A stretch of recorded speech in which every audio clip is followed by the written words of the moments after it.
raha nisy ny olokendry za mendrika atao fakapanay pirinonykendry za niezaka nanohatry nifatsora-poko mihitsy no nininao ararodiny vita ka lefitsikinao lay fihetsikao zay modimodiny rafiravaka ny fity meko anao volamena ty anao tamy fo madio tsy mba nijerikilemy nefa tsy nasinao dikany anao sy doka tamy volany ny fiakanjo sy ny dikany nefa tsy hainao kory ny ditrany fa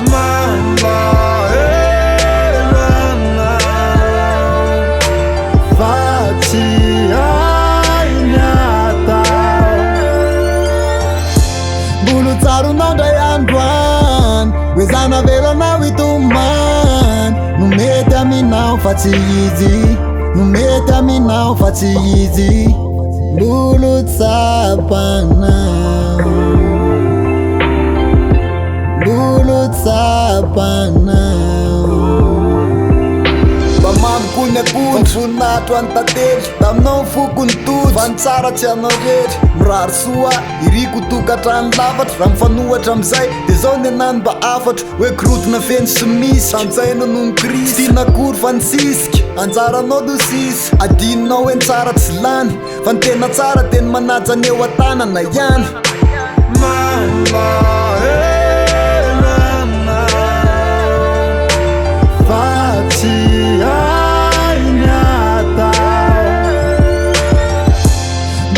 tsaronao ndray androany hoe zana velanao itomany no mety aminao fa tsy izy no mety aminao fa tsy izy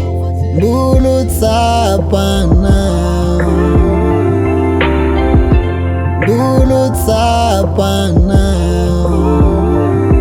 inao ange androany ilainy satria mbola matsiro farapitso voan'le hoe tiako tsisy jiro de amizay vo atadidy hoe any zay le olona nampitondrako mangidy fa tsisy bandy raty zany akifa inao ny diso safidy za le tsy manatsiny nampahorinao tanteraky tomany matsiaro ny fahiny toy ny jaja voateraky fa tsarovy fa mbolo tsapanao ndray andro hoe ny fitiavanay tsy mitovy ny analambanako ny anazy ohatrany akanjo zay tota desilony fa tia miapitapita anao ka tsy maintsy ho voadony fa za tsy antsony raha toka ho avy ny andro ianao andondona ifona fa